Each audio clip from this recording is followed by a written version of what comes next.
Hey everyone, I'm Cameron with SpeedCubeShop.com, and today I'm going to be taking a look at the all-new DianSheng Solar S series.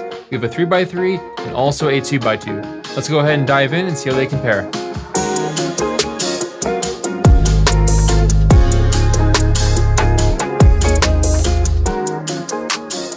So I'm pretty excited to be taking a look at these two new cubes from DianSheng, mainly because DianSheng is sort of trying to have a resurgence as a speed cube contender for like the mid-range kind of cubes, whereas previously they were more so known for twisty puzzles or kind of random lower end puzzles.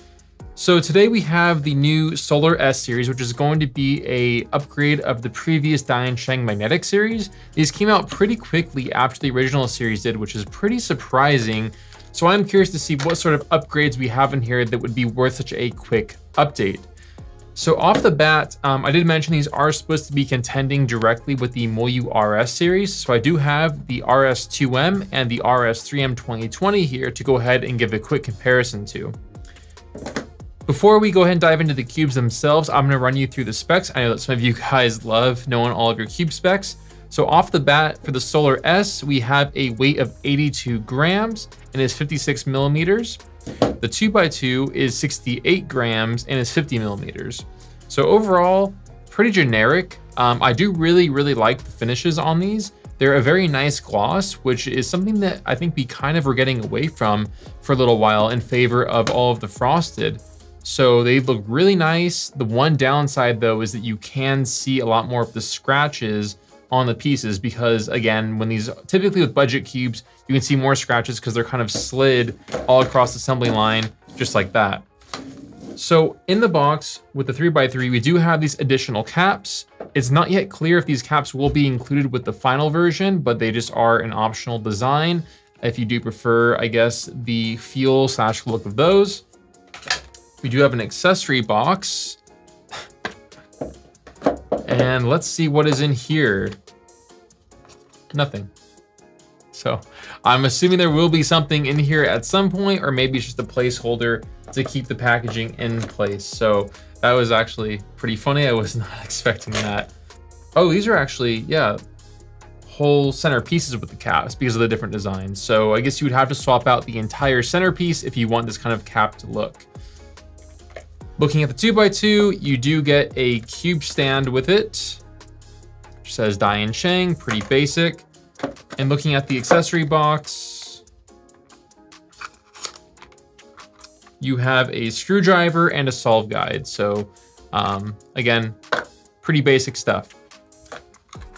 So the interesting thing about these DianSheng series is that they have been very closely compared to the Meilong series. And from my understanding, these are supposed to compete kind of with the Meilong, but also mainly the RS series. So I'm gonna go ahead and do some first turns of each, starting off with the 2x2.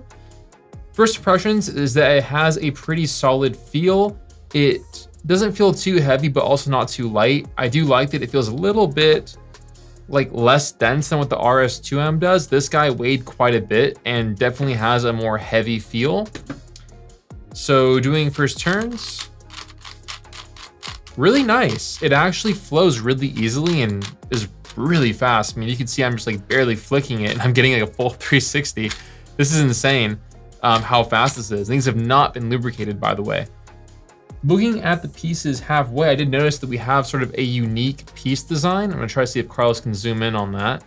But it's sort of like Gans honeycomb, but they look more like ovals. So I'm not too sure, I guess kind of at this point, if cube companies are just putting random designs onto the pieces or if there's actually a rhyme or a reason to it. We have nice easy access to the screw for adjustment, which is always nice.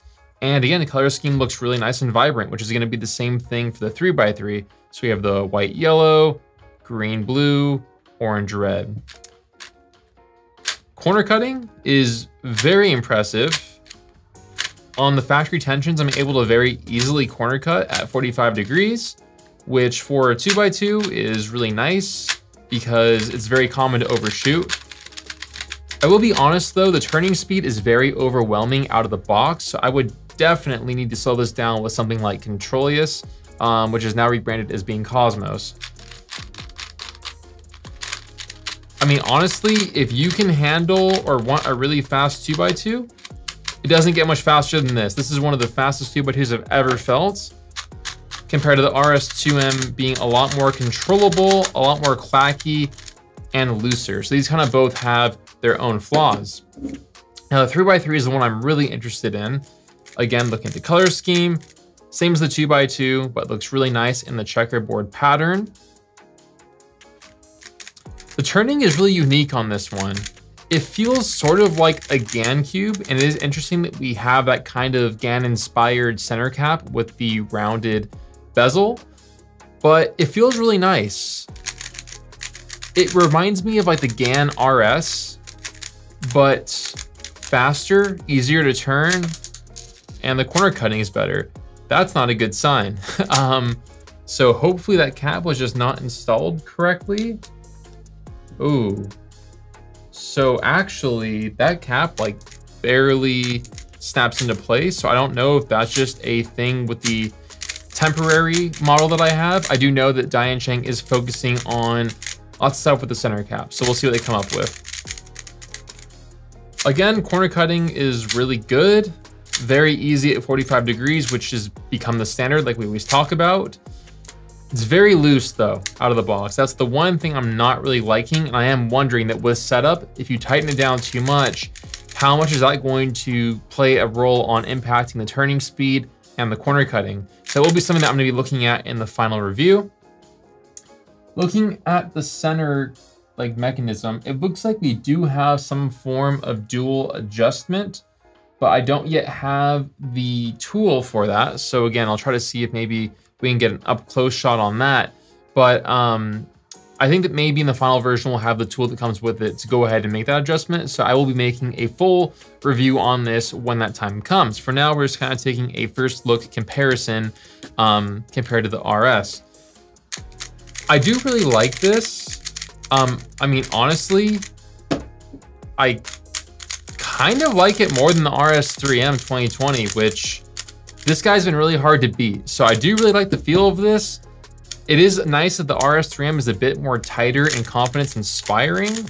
So I think that maybe with some setup and like lubing and tensioning, this Solar S 3x3 might actually be the cube that dethrones the RS3M 2020, but we will see that for sure. So that's kind of it for the quick coverage of this new Solar S series. The pricing is presumed to be somewhat similar to the previous series, maybe a little bit more.